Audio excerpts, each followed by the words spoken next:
Gold, trusted gold buyers. మీరు తాకట్టు పెట్టిన బంగారాన్ని విడిపించి ఈ రోజు ఉన్న మార్కెట్ ధరకు కొనబడను.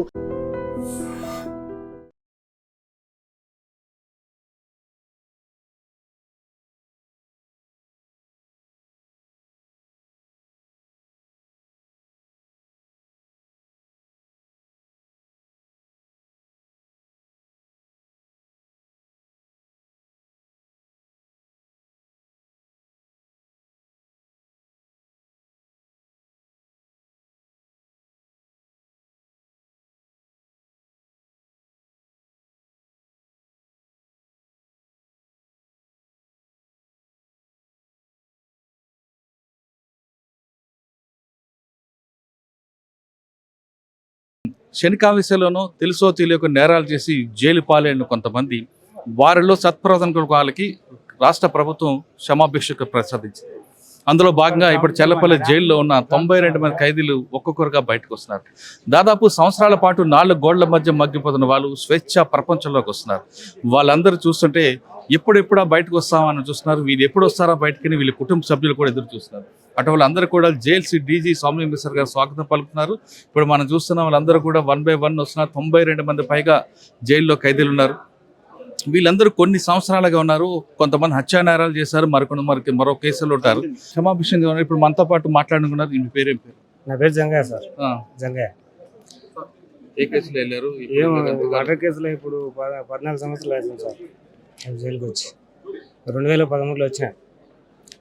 ఇప్పుడు ఇప్పటి వరకు ఈయనే ఉన్నా జైలు. పేరు పరవులు ఏం పోలేదు. అప్పటి నుంచి ఈయనే ఉన్నా. ఇప్పుడు రిలీజ్ అంటే ఇప్పుడు వస్తున్నారు. ఇప్పుడు రేవంత్ రెడ్డి సారు జీవో ఇచ్చిందంటే వెళ్ళిపోతున్నాడు అంతే. 14 సంవత్సరాలు బయటకు వస్తున్నారు కదా, ఎలా ఉంది ఇప్పుడు? మంచిగా ఉన్నా సార్. ఇక అంటే జైల్లో ఏం నేర్చుకున్నాం? ఏం నేర్చుకోలేదు సార్. ఇక ఇప్పుడు ఎలా బతుకుతాం? ఇక బయటకు వ్యవసాయం ఉన్నది, వ్యవసాయం చేసుకుంటా సార్. వ్యవసాయం ఉన్నది, 2 ఎకరాల పొలం ఉన్నా అది చేసుకుంటాం. సంతోషంగా అది ఏం నేరం చేయను సార్. అప్పుడు ఏం నేరం చేశారు? ఏం లేదు, మా చెల్లెల వాళ్ళ భర్త చనిపోయాడు.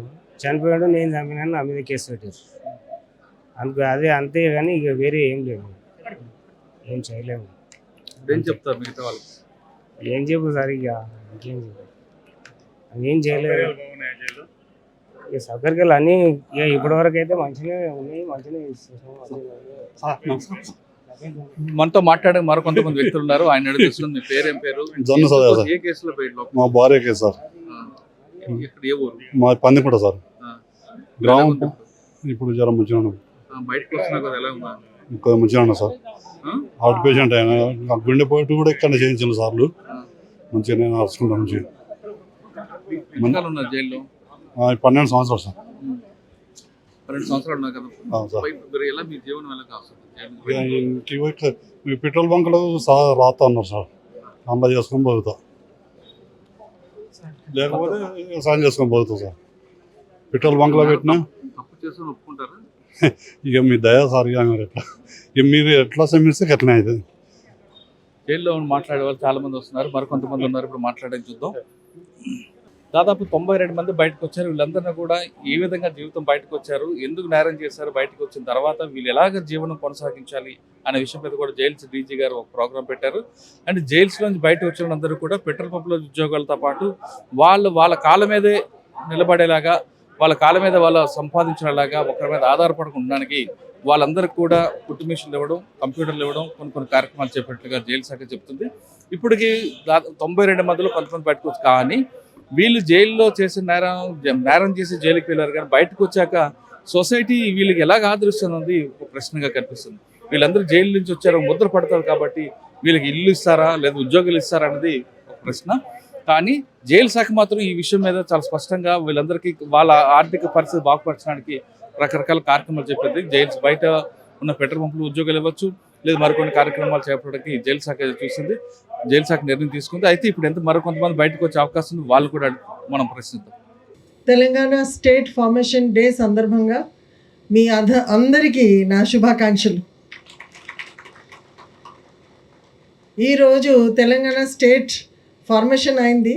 అందుకని ఆనరబుల్ చీఫ్ మినిస్టర్ గారు డిసైడ్ చేశారు ఈరోజు ప్రీమెచ్యూర్ రిలీజ్ ఒక 91 మందికి చేస్తారు అని.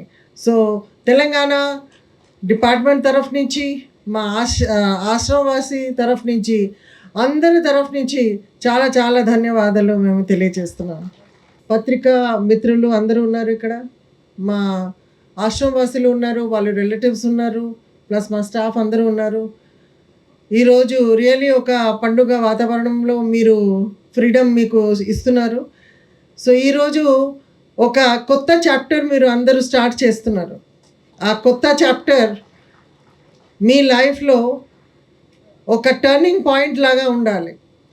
నేను ఇంతకుముందు మీ అందరికీ చెప్పాను, మళ్ళీ మీరు ఇక్కడ రాకూడదు, మాకు చూడవద్దు, మేము కూడా మీకు చూడకుండా ఉండాలి. పోలీస్ స్టేషన్ అయినా సరే వెళ్ళి వాళ్ళు పని చేస్తారు, వాళ్ళకు వేరే సెల్ఫ్ ఎంప్లాయ్మెంట్ మేము నేర్పించిన స్కిల్స్తో కొంతమంది అగ్రికల్చర్ చేస్తారు, కొంతమంది ఫ్యామిలీ బిజినెస్ స్టార్ట్ చేస్తారు, ఇంకా కొంతమంది ఒక ఇండిపెండెంట్ ఆక్యుపేషన్స్ చేస్తారని అన్నారు.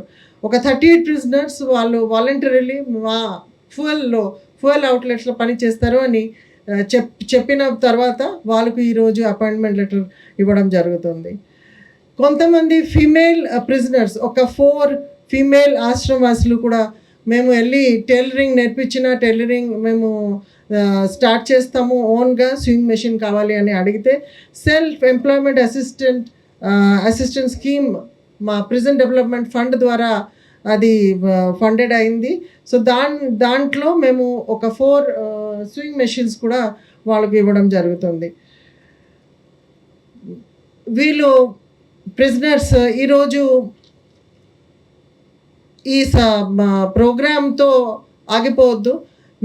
మీరు ఒక లైఫ్ లీడ్ చేశారు, ఇంతకుముందు రాజీ చెప్పినట్టు ప్రిజన్ లోపల ఒక లైఫ్ లీడ్ చేశారు. బట్ మీ రిఫర్మేషన్, మీకు ఇచ్చిన స్కిల్స్, మీ ఎడ్యుకేషన్ ఇక్కడ సీమితంగా ఉండకుండా జైల్ గేట్ తర్వాత కూడా అది మీతో పాటు వెళ్తుంది.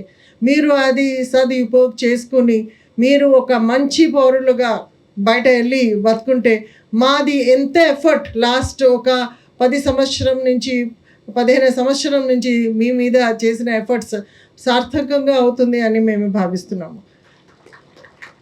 సో మీరు మంచిగా ఉండి మీ పరివారికి మీరు మంచిగా చూసి మీ సమాజంలో మీరు మంచిగా బతుకుంటే మాకు చాలా ఆనందంగా ఉంటుంది. మాకు అదే మా ఆబ్జెక్టివ్, అది మా ధ్యేయం. మీరు మంచిగా ఉంటే మేము కూడా చాలా హ్యాపీ ఫీల్ అవుతాము, మేము కూడా చాలా సాటిస్ఫైడ్గా ఉంటాము. మరి మీరు ఎవరు వస్తే మరి మీకు తెలుసు అది చాలా బ్యాడ్గా ఉంటుంది, మళ్ళీ మీరు మీ జీవితం అంతా మీకు ఎక్కడ గడిపి చేయాలి, మళ్ళీ బయటకు ప్రీమెచ్యూర్ రిలీజ్ ఏమి ఉండదు. సో మీకు ఇప్పుడు వెళ్ళటానికి కూడా ఎలాగ వెళ్ళాలి మీ అన్నీ ఏర్పాటు చేసాము. మీకు తీసుకెళ్ళి బస్ స్టాండ్, రైల్వే స్టేషన్ ఎక్కడెక్కడ మీకు వదిలేయాలి అవి అని ఏర్పాటు చేసాము. మీ జైలు నుంచి కూడా మీ సూపరింటెండెంట్స్ వచ్చారు, మీకు మీ కుటుంబ సభ్యుల అందరికీ ఎలాగ పంపించేయాలి అది కూడా ఏర్పాటు చేసాము. సో ఇది జియో రావడం చాలా ఒక మంచి బిగినింగ్ అని నేను అనుకున్నాము. ఇంతకుముందు ఇది కొత్త ప్రభుత్వం వచ్చిన తర్వాత 2024లో ఒక 213 ప్రిజనర్స్కి ప్రీమెచ్యూర్ రిలీజ్ అయింది. మళ్ళీ సేమ్ గవర్నమెంట్ ప్రభుత్వం టైంలో మళ్ళీ ఈసారి ఒక 91 మెంబర్స్ ప్రీమెచ్యూర్ రిలీజ్ అవ్వడం చాలా మంచి విషయం. ఇది నార్మల్గా ఎలాగ జరగదు యాక్చువల్లీ. బట్ ఇంకా ఒకటి మంచి అభిప్రాయం మేము చేసాము ఏంటి అంటే, సుప్రీంకోర్టు గైడ్లైన్స్ ప్రకారం ప్లస్ స్టేట్లో ఉన్న రూల్స్ ప్రకారం మేము ఒక జియో తీసుకొచ్చాము. తద్వారా ఎవ్రీ క్వార్టర్లో రిలీజ్ అవుతారు ప్రీమెచ్యూర్ రిలీజ్. సో ఒక సంవత్సరంలో 3 సార్లు రిలీజ్ అవ్వటానికి అవకాశం ఉంది. బట్ ఆ అవకాశం మీరు మీ మంచి బిహేవియర్ ద్వారా, మీ మంచి డిసిప్లిన్ ద్వారా మీరు తెచ్చుకోవాలి. మీరు మా ప్రెజెంట్ రూల్స్, లాస్ ఏమేమి ఉన్నాయి అది పాటించి మీరు మంచిగా బతుకుంటే, డిసిప్లిన్గా బతుకుంటే తప్పకుండా మీకు ఈ అవకాశం వస్తుంది. సో మీరు ఈ అవకాశం తీసుకోవాలా లేదా అది మీ చేతిలో ఉంది. సో మీరు మంచిగా ప్రవర్తిస్తే అది తప్పకుండా మీకు వస్తుంది. సో ఈరోజు చాలా యాక్చువల్లీ సుదినం, మీ అందరికీ ఒకటి సెకండ్ ఛాన్స్ దొరికింది.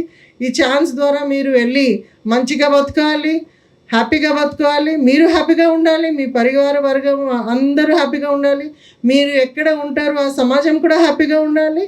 అండ్ మీరు ఇప్పుడు ఒక ప్రొడక్టివ్ మీకు ఎడ్యుకేషన్ ఇచ్చాము, మీకు వొకేషనల్ స్కిల్స్ ఇచ్చాము, మీకు మీ మెంటల్ హెల్త్ మంచిగా అవ్వాలి అని కూడా ప్రయత్నం చేసాము. అన్ని స్థాయిలో మీకు అన్ని ప్రకారం మీకు మేము హెల్ప్ చేయడానికి, సపోర్ట్ చేయడానికి ప్రయత్నం చేశాము. ఆ స్కిల్స్ తీసుకుని ఆ ఎడ్యుకేషన్ తీసుకుని మీరు వెళ్ళి మంచిగా బతుకోండి. మీ అందరికీ నా ఆశీర్వాదాలు, శుభాకాంక్షలు. Thank you. మాట్లాడడానికి జైలు శాఖ డీజీ గారు ఉన్నారు. మేడం ఈరోజు ఎంతమంది రిలీజ్ అయ్యారు, వాళ్ళకి ఏ విధంగా ట్రైనింగ్ ఇచ్చారు, వాళ్ళ సెల్ఫ్ దీంట్లో ట్రైనింగ్ ఉండారా, లేదా ఒకవేళ నేరం చేసి మళ్ళీ లోపలికి వస్తే వాళ్ళకి ఎలాగ ట్రీట్మెంట్? ఇక్కడికి వచ్చిన తర్వాత మేము చూస్తాము దట్ వాళ్ళు ఏ స్కిల్లో ఇంట్రెస్టెడ్ ఉన్నారు, ప్లస్ కేపబుల్ ఉన్నారు. అది చూసుకుని వాళ్ళకు ఆ టైప్లో ఎంతమంది బయట ఇస్తాం. ఈరోజు తెలంగాణ ఫార్మేషన్ డే సందర్భంగా ఒక 91 ప్రిజనర్స్కు విడుదల జరిగింది. వాళ్ళ మధ్యలో ఒక 55 మెంబర్స్ మేల్ ఉన్నారు, ఇంకా ఒక 6 మెంబర్స్ విమెన్ ప్రిజనర్స్. సో ఈ 85 మేల్ మధ్యలో ఒక 38 మెంబర్స్కు ఈరోజు మేము అపాయింట్మెంట్ ఇచ్చాము. మా ఫ్యూయల్ అవుట్లెట్స్ ఉన్నాయి, మీకు తెలుసు, ప్రిజన్ డిపార్ట్మెంట్ తెలంగాణలో. సో అక్కడే వాళ్ళు 38 members as per their wish, వాళ్ళు ఎక్కడెక్కడే వాళ్ళకు కావాలి అక్కడెక్కడే మేము వాళ్ళకు అపాయింట్మెంట్ ఇచ్చాము. మిగతా ఒక 6 మెంబర్స్ లేడీస్ మధ్యలో ఒక 4 మెంబర్స్ మాకు స్వింగ్ మెషిన్ ఇస్తే మాకు టైలరింగ్ కూడా నేర్పిస్తాం మేము ప్రిజన్లో.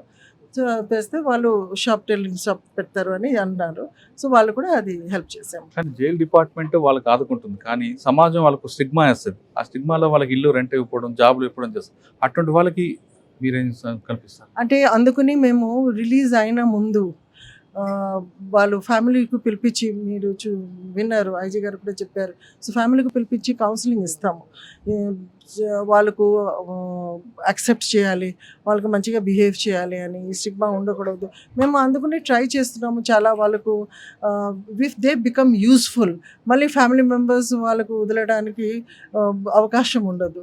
సో ఇక్కడ ఉన్నప్పుడు కూడా వాళ్ళు చాలా పనిచేసి గవర్నమెంట్ వేజెస్ ఎర్న్ చేసుకుని దానిలో సగం వాళ్ళు పెట్టి సగం ఫ్యామిలీకు ఇస్తున్నారు. సో చాలామందికి ఫ్యామిలీ కనెక్షన్స్ ఇన్ఫ్యాక్ట్ ప్రిజన్కు వచ్చిన తర్వాత ఇంకా స్ట్రాంగ్ అవుతుంది, ఎందుకంటే మేము ట్రై చేస్తాము అది స్ట్రాంగ్ చేయడానికి. ఇప్పుడు వచ్చిన దాంట్లో మీరు 307, 302 వాళ్ళకి రిలీజ్ చేస్తున్నారు, అంటే 120B అటువంటి వాళ్ళకి రిలీజ్ చేస్తుందా? మేము ఎవరికి రిలీజ్ చేసాము, అందరూ eligible. There are large number of eligibility criteria. So అవి అన్నీ చెప్పాలంటే it is not possible. Lot of criteria are there. ఆ క్రైటీరియా అంతా ఈచ్ అండ్ ఎవ్రీ క్రైటీరియా త్రూలో వెళ్ళిన తర్వాతనే రిలీజ్ అవుతుంది. ఇప్పుడు వీళ్ళు బయటకు వచ్చారు, వచ్చిన తర్వాత వాళ్ళకి సెల్ఫ్ డిఫెన్స్ ఉన్నారు, బాగానే ఉంటారు. కానీ రిపీట్ అయ్యి మళ్ళీ వస్తే రాకుండా ఉండాలి, అది ఉంది. బికాజ్ ఇప్పుడు వెళ్ళిన వెంటనే ఒక 15 డేస్లో వాళ్ళు పోలీస్ స్టేషన్లో హాజరు పెట్టాలి. ప్లస్ ఎవ్రీ 3 మంత్స్లో district probation officer plus local police స్టేషన్లో కూడా వాళ్ళు వెళ్ళి కలవాలి, చెప్పాలి. ఎస్ వాళ్ళ మధ్య అంటే పోలీస్ డిపార్ట్మెంట్ చేస్తారు, డిస్ట్రిక్ట్ ప్రొబేషన్ ఆఫీస్ చేస్తారు. ఎందుకంటే prison department beyond the wall మాకు సర్వేలెన్స్ చేయడానికి అలాగ లేదు. ఎంతమంది ఉండొచ్చు లోపల బయటకు రావడానికి? అది ఎలిజిబిలిటీ ప్రకారం అవుతుంది. వచ్చిన అందరి మీద కూడా బయటకు వచ్చినా వాళ్ళ మీద సర్వేలెన్స్ ఉంటుంది అంటున్నారు డీజీపీ స్వామి మిశ్రా గారు. తుమ్మల సాయన్న ఇప్పుడు ఆదిలాబాద్ మీది ఎందుకు జైలుకి వెళ్ళారు? జైల్లో ఎంతకాలం ఉన్నారు, బయటకు వచ్చాక ఎలా గడుపుతారు? ఇప్పుడు మీ కుటుంబం ఎలా చూస్తారు సార్? బాగా గడుపుతారు. జైలు నాలుకమాడకి ఇచ్చిన సార్. ఏ కేసులో వెళ్ళారు? మర్డర్ కేసులో సార్. ఎవరిని చంపారు? మా మిస్సెస్ చనిపోయింది సార్, అనుకోకుండా. నేను లేను సార్. ఎంతకాలం జైలు ఉన్నారు? 13 సంవత్సరాలు సార్. మీ పిల్లలందరూ ఎక్కడ ఉన్నారు మరి? సార్ పిల్లలు కాలేదు సార్. రాలేదా? వచ్చారు అక్కడ ఉండొచ్చు కదా? లేదు సార్, కొడుకు మా తమ్ముడు కొడుకు. మీ అబ్బాయి వచ్చాడు. ఇప్పుడు బయటకు వచ్చారు కదా, తిరిగి మరి ఎలాగ మీ కుటుంబాన్ని సార్? వ్యవసాయం ఉన్నది సార్, వ్యవసాయం ఉన్నది సార్. తెలుసో తెలియక నేరం చేసి వెళ్ళారు. బయట ఉన్న సమాజానికి ఏం చెప్తారు మీరు? సార్ ఇట్లా అనుకోకుండా పోవద్దు, మంచిగా ఉండాలని చెప్తా సార్. జైలు ఏం నేర్చుకుంటారు సార్? బంకు కొట్టు నేర్చుకున్నా సార్, పెట్రోల్ బంకులో పని చేసిన సార్. రోజు ఏం చెప్తుంటారు జైల్లో పొద్దున్న లేచింది? పొద్దున నాకు టైం దొరకలేదు, పొద్దున లేవగానే సార్ పెట్రోల్ బంక్ పోతా, డ్యూటీకి పోతా సార్, అంతే సార్. మరి కొంతమంది ఉన్నారు, చెప్పండి మీ పేరు, ఏం పేరు? నా పేరు శేఖర్ రెడ్డి సార్. లోపలికి ఎంతకాలం జైల్లో ఉన్నారు? 300 సెక్షన్కి వచ్చిన సార్. 306 302 302 2011లో వచ్చిన సార్. అదే ఆ పొలం కాడ చెట్ల పంచాయతీ ఉండే, మాట్లాడుతున్నట్టే పోయినందుకు అన్న తమ్ముడు ఇద్దరు అని ఏ నేరం చేయకుండా కేసులు ఎక్కిచ్చారు. అయితే అన్న కొట్టిండని తమ్ముని కూడా పెట్టాలని పెట్టేసారు. అనవసరంగా 15 సంవత్సరాలు. మీ పిల్లలు అందరూ బయట ఉన్నారు? బయట ఉన్నారు సార్. వాళ్ళందరూ ఎలా ఉన్నారు చూసారు, ఇప్పుడు కనుక్కున్నారు? కనుక్కున్నాను సార్. ఎలా ఉన్నారు? పేర్లు పోయేస్తారు సార్. ఇప్పుడు బయటకు వచ్చారు కదా సార్. మరి వాళ్ళందరూ ఎలా సాగుతారు ఇప్పుడు? తిరిగి వ్యవసాయం ఉంది సార్, వ్యవసాయం ఉంది. మళ్ళీ పెట్రోల్ బంకులో పనిచేస్తాం. మన డీజీ సార్ గిన చెప్పిండు, మీరు ఉపాధి కొరకు చెంచాలగూడ జైలు పంపుకు రావాలి, పని చేసుకోవాలి, బతకాలని చెప్పేసారు. కొంతమంది తెలుసో తెలియక నేరాలు చేస్తుంటారు సార్. అటువంటి వాళ్ళకి మీరు ఏం చెప్తారు? చెయ్యొద్దు, పోవద్దు, ఏమైనా కొట్లాటైనా పోవద్దు, వినొద్దు, విన్నా కానీ నేను చూడలేనని చెప్పాలి. అది చూసినా కానీ చెప్పాలా? చూసినా కానీ నేను చూడలేని చెప్పాలి. ఎందుకు? మళ్ళీ లేకపోతే జైలుకి పట్టిస్తారు కదా సార్. ఇక్కడ ఉండదు విట్నెస్ లేదు సార్. మేమేం చేయలేదు సార్. మేము చేయకుండా ఆడ 20 మంది 30 మంది ఉర్రు. మా అన్న ఆయన ఇద్దరు కొట్లాడుతుంటే నేను మధ్యలో పోయినా. మధ్యలో ఎందుకు కొట్లాడుతున్నా ఇడిపించినందుకు అన్న తమ్ముడు అని ఇద్దరు పెట్టేశారు. ఇప్పుడు వేస్ట్గా 15 సంవత్సరాల జీవితం ఖరాబు.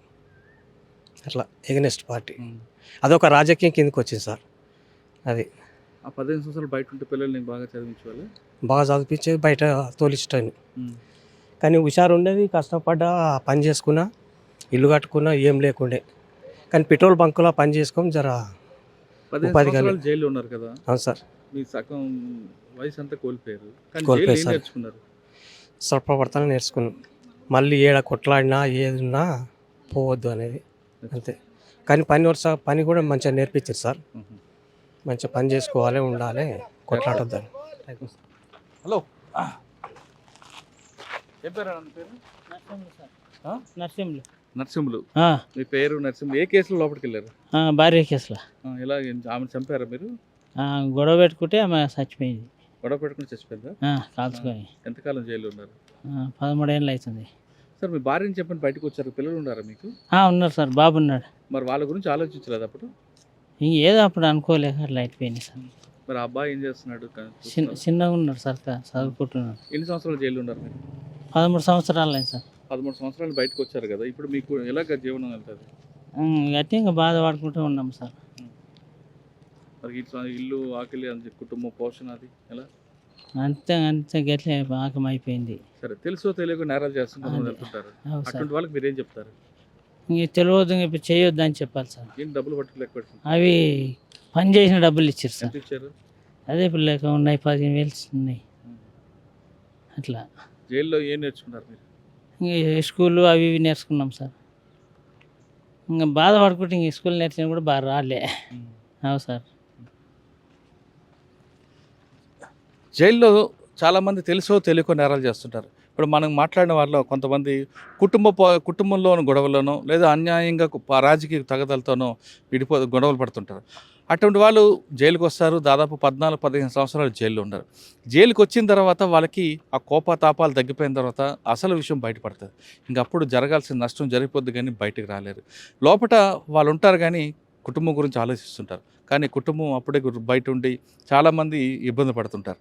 ఆ విధంగా 14-15 సంవత్సరాలు జైల్లో ఉన్న వాళ్ళకి జైలు శాఖ వాళ్ళలో సత్వరం కల్పించడానికి, వాళ్ళకి మార్పు తీసుకురావడానికి యోగాలు, క్లాసులు నేర్పిస్తూ వాళ్ళ కుటుంబం మీద వాళ్ళ కాళ్ళ మీద వాళ్ళు ఆధారపడడానికి రకరకాల కార్యక్రమాలు చేపడుతూ బయటికి తీసుకొచ్చింది.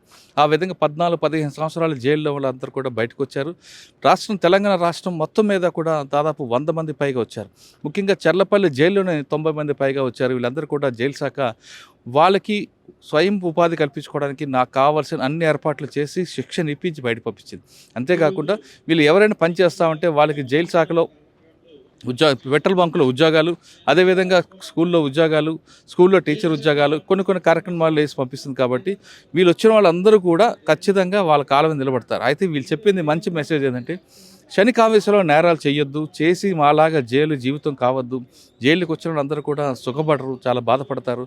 జైల్లో సమయానికి భోజనం దొరికినా, అన్ని ఏర్పాట్లు ఉన్నా కుటుంబం మన స్వేచ్ఛ కోల్పోతామన్నది వాళ్ళు చెప్తున్నారు. ఏ నేరం చేసి వచ్చావు? సార్, నా పేరు పిట్ల నరేష్, మేము ముతురాజ్ సార్. నాకు 3 ఆడపిల్లలు. నేను నా తమ్ముడిని కేసులో నేను లోపలికి రావడం జరిగింది సార్. ఆ రోజు చెయ్యని తప్పుకి అంటే కొన్ని మాటల యుద్ధం. ఇప్పుడు సార్ మీకు తమ్ముడు ఉన్నాడు, మాకు తమ్ముడు ఉన్నాడు, మనం ఎంతో మంచి పని చేసుకుంటా ఉన్నాం. ఇంటి చుట్టుపక్కల ఆ పని ఈ పని, అరే ఆ పని వద్దురా, నీకు ఎందుకురా, చదువుకో, మంచిగా ఉండు అని ఎవరైనా చెప్పుకుంటారు సార్. కానీ నా తమ్ముని ఒక దెబ్బ కూడా కొట్టలేను సార్. నాకు 3 ఆడపిల్లలు ఉన్నారు సార్. తోడు ఎవరికి దొరకదు, అది నాకు తెలుసు. కానీ సార్ 2 రోజులకే మా తమ్ముడు చెరువులో పోయి, వాడికి ఈత రాదు. అక్కడ పిల్లలు నూకేసిండ్రా, మరి ఏమైంది భగవంతుడు తెలుసు. నేను అన్న ఒక్క మాటకి నా మీద ఇదే నేరం రూపమైంది సార్. నేను 15 సంవత్సరాల్లో లోపల ఉన్నాను. నేను ఈ 15 సంవత్సరాలు జైలు వచ్చిన సార్. నేను నా తమ్ముడిని చంపినాను చెప్పొచ్చు, కానీ నేను చెప్పలేను సార్. ఆ మాట కూడా నా నోరింబట రాదు. నాకు జైలులో ఫస్ట్ ఆఫ్ ఆల్ సార్ ఓపిక, ఎదుటి మనిషికి గౌరవం ఇవ్వడం. మనం ఏది చేసినా ఓపికతోటి చేస్తే ఏదైనా చేయగలుగుతాం. ముఖ్యంగా మన కుటుంబాన్ని పోషించుకోగలుగుతాం. నాకు 3 ఆడపిల్లలు ఉన్నాయి సార్. నా భార్య ఎంతో కష్టపడి నా పిల్లల్ని పెంచింది. వాళ్ళ ఆలన పాలన నేను ఏం చూడలేని స్థాయిలో నేను జైలుకి వచ్చిన సార్. అప్పటి నుంచి ఆ పనులన్నీ నా భార్య భుజాన్ని వేసుకొని, అందరికీ అక్క చెల్లెలు ఉంటారు సార్, నా భార్య కూడా ఎంతో ఓర్పుతో నా పిల్లల్ని, చిన్న చిన్న పిల్లల్ని ఈ రోజు 2 పెళ్లిళ్ళు చేసింది సార్. ఆమెకి ఎప్పటికీ నేను రుణపడి ఉంటాను. ఇప్పుడు నా పిల్లలు నేను రాక కోసం ఎంతో ఆనందంగా ఎదురు చూస్తూ ఉన్నారు సార్. అది నేను మన ముఖ్యమంత్రి రేవంత్ రెడ్డి గారికి నేను ఎప్పటికీ మా ఖైదీ సోదరుల తరఫున, అందరి తరఫున ఆయన పాదాలకు నమస్కరిస్తున్నాను. కొంతమంది తెలుసో తెలియక నేరం చేస్తారు, కొంతమంది కావాలని చేస్తుంటారు సార్. ఆ జైలుకి వెళ్తే ఏమవుతుంది, మన పథకాలు బయటకు వస్తుంటారు. అటువంటి ఆలోచన ఏం చెప్తారు సార్? అటువంటి ఆలోచనతోటి తక్కువ మంది సార్, తక్కువ మంది. ఒక్కసారి తప్పు చేసిన వాళ్ళు మళ్ళీ జైలుకు రావడం అనేది జరగదు. నేనేమంటా అంటే సార్, తప్పుకు ప్రాయశ్చితం అనేది ఉంటుంది. చెయ్యని వాళ్ళు, చేసిన వాళ్ళు, అసలు మనకి ఎందుకు ఈ తప్పు చేయాలి, అసలు చేయాల్సిన అవసరం ఏంది అనేది 2 ఉంటాయి సార్. చాతగాని వాళ్ళు చేసేది అలాంటి పని సార్, చాతనైన వాళ్ళు చేసేది మంచి పని సార్. ఒకసారి సార్ ఒక్కసారి జైలుకి వెళ్ళి బయటకు వచ్చినాక సార్ మళ్ళీ ఆ తప్పు చేయాలని ఆలోచన రాదు సార్. ఎందుకు రాదంటే జైలు చాలా నేర్పింది, ఎలా ఉండాలి నేర్పింది, ఏం ఉపాధి నేర్చుకుంటామని నేర్పింది, ఎంత గౌరవంగా బతకాలనే స్వేచ్ఛ కూడా మాకు. అధికారులకు మేము ఎప్పుడు మర్యాద ఇస్తూ వాళ్ళ మంచి నేర్చుకుంటూ మా కుటుంబం కోసం మేము ఏమైనా చేయాలి, మా కుటుంబాన్ని పోషించుకోవాలి అన్న ఆలోచనతో ఈ 15 సంవత్సరాలతో ఎదురు చూసి ఇప్పుడు బయటకు వచ్చింది. నీ పేరేం పేరు, ఏ కేసులో జైలుకి వచ్చారు, ఏ కేసులో జైలుకి వచ్చారు, ఎంతకాలం ఉన్నారు, బయటికి వెళ్ళి అలా జీవిస్తారు? నా పేరు బండారు లక్ష్మి. 8 సంవత్సరాలు జైల్లో ఉన్నాను. నాది భర్త కేసు. నా కేసులో భర్త చనిపోయాడు. ఎందుకు భర్తను చంపారా? చంపలే కానీ వేరే చంపితే అది నా మీద వచ్చింది అనమాట. వచ్చి గొడవలల్లో చనిపోయాడు. చనిపోతే నేనే చేసిన అన్నట్టు చేసి ఆ కేసు 5 ఏళ్ళు బయట నడిచింది. 8 సంవత్సరాలు జైల్లో ఉన్నాను. పిల్లలు, కుటుంబం ఎలా మరి? బాగానే ఉన్నారు. పెద్దోళ్ళు పిల్లలు పెద్దవాళ్ళు. మా అత్త మామ ఉన్నారు, బావ ఉన్నాడు, యారాలు ఉన్నది. మరి ఇప్పుడు బయట 8 సంవత్సరాల్లో ఎప్పుడు పిల్లలు గుర్తురాలేదా మీకు? వస్తుంటారు కదా, ములాఖత్కి వస్తుంటారు. ఇప్పుడు బయటికి వెళ్తున్నావు కదా, ఎలా ఉంటారు మరి? ఇక్కడ చూస్తారు, ఇక్కడ అంతా మేము నేర్చుకున్నాము. జైల్లో మాకు జైలు లాగా లేకుండా అది శిక్షణ కార్యాలయం లాగా ఉండే. మాకు ముందు చదువు కూడా రాకపోవు. జైల్లో వచ్చిన తర్వాత మొత్తం చదువు నేర్పించారు మాకు. రాయడము, చదవడము అన్నీ నేర్చుకున్నాము. మళ్ళీ టైలరింగ్ ఫుల్గా నేర్పించారు. క్యాండిల్స్ తయారు చేస్తారు కదా సార్, క్యాండిల్స్ నేర్పించారు. మనకి ఇట్లా ప్రింట్ వర్క్ అనేది నేర్పించారు. మనకు బేకరీ ఉంటుంది కదా, బేకరీది కూడా మొత్తం వర్క్ నేర్పించారు. చాలా ఉంటాయి మనకు జైల్లో నేర్చుకునేటి. మీ కేసు పక్కన పెడితే చిన్న చిన్న క్షణికావేశాలు నేరాలు చేస్తారు. ఆ విధంగా ఆలోచన లేకుండా నేరాలు చేసే వాళ్ళకి మీరు ఇచ్చే సమాధానం? మనకు కొంచెం ఓపిక, సహనం ఉండి కొంచెం ఆలోచిస్తే ఆ పెద్ద దాంట్లోకి వెళ్ళి మనం తప్పు చేయకుండా ఉంటాం కదా సార్. ఆ క్షణిక ఆవేశంలోనే ఇంత కథలే ఇన్ని సంవత్సరాలు మన లైఫ్ పాడైపోయినట్టు అనిపిస్తుంది. కానీ అలా ఉండదు. మనకు జైలు అంటే ఒక శిక్షణ కార్యాలయం ఉండి మనకు శిక్షణ అంతా నేర్పిస్తారు. మళ్ళీ రేపు బయట పోయినాక మన సమాజంలో, మన కుటుంబంలో ఎవరు రానియకున్నా మన కాళ్ళ మీద మనం నిలబడి మనం బతికి మనం కుటుంబాన్ని కూడా బతికిచ్చే పొజిషన్ వరకు మనం తీసుకొస్తారు సార్. क्या बोलूं सर, अच्छा है, सब कुछ अच्छा है। बेकरी सीखी, अंदर में सारे काम सीख ली, बेकरी सीखी, मशीन सीख ली, पढ़ाई थोड़ी सीखी। पढ़ाई नहीं, मर्डर केस है सर। हमारा ऑन होटल था, होटल में वर्कर की लवर ఈ కోడలు చంపి జైలుకి వచ్చావా? నేను కోడల్ని చంపలే సార్, దానిపై గ్యాస్ నేను పోసుకున్నాను. మేము చంపతానికి వేసుకుంటామా సార్? ఒక్కడే కొడు. ఎంతకాలం ఉన్నావు జైల్లో? 8 సంవత్సరాలు ఉన్నా. ఏం నేర్చుకున్నావు? చెద్దలు గుచ్చినాము, ఇళ్ళాళ్ళు గుచ్చినాము, కాజల గుండీలు వచ్చినాము, సఫాయిలు చేసినాం సార్. ఇప్పుడు ఏం చేస్తావు బయటకు వచ్చి? ఇంటికాడ పని చేసుకుంటాం, ఇంటికాడ పని చేసుకుంటాం. మళ్ళీ కోడల్ని వేధిస్తావా? మన కొడుకు పెళ్లి అయ్యద్దయ్యా. చేశారా? అవును సార్. కొడుకు పెళ్లి చేసావా? చేస్తావా? చేస్తామ్మా. నా కొడుకు పెళ్లి. ఎవరు? చెర్లండి. చెర్ల. చెర్ల. భద్రాచలం చెర్ల. అక్కడ ఎవరిని చంపావు? ఇక్కడ చిన్న గొడవలో అయిందండి. చంపారా? శనకావేశం? శనకావేశం. ఎంతకాలం ఉన్నావు జైల్లో? 16 సంవత్సరాలు. 16 సంవత్సరాలు. ఏం సాధించారండి జైలుకి వచ్చి? సాధించిందంటే జీవితం నాశనం చేసుకున్నాం. జీవితం నాశనం చేసుకున్నాం. ఏం నేర్చుకున్నారు జైల్లో? నేర్చుకున్నాం అంటే ఇక ఎట్లుండాలి అనేది. ఇప్పుడు బయటకు వెళ్ళి ఏం చేస్తారు? బయటకు వెళ్ళి ప్రజాసేవ చేస్తాం. ఏంటో? నేను పొలిటికల్ తిరిగాను ఫస్ట్ నుండి. పొలిటికల్ తిరిగా మా జాతికి అంకితం చేస్తాను, మా కాపు జాతికి అంకితం చేస్తాను. శనకావేశం చేసి నరలకు చేస్తుంటారు కొంతమంది, బయటకు లోపలికి వస్తుంటారు. అటువంటి వాళ్ళకి ఏం చెప్తారు? శనికావేశం అంటే ముందే జాగ్రత్తగా ఉండాలి సార్. ఇలాంటి కోపతాపాలు కానీ ఉండకూడదు. కూలి మంచి టెన్షన్ ఇది గురి కాకూడదు. గొడవలు కానీ కొట్లాట్లు కానీ దూరంగా ఉండాలి.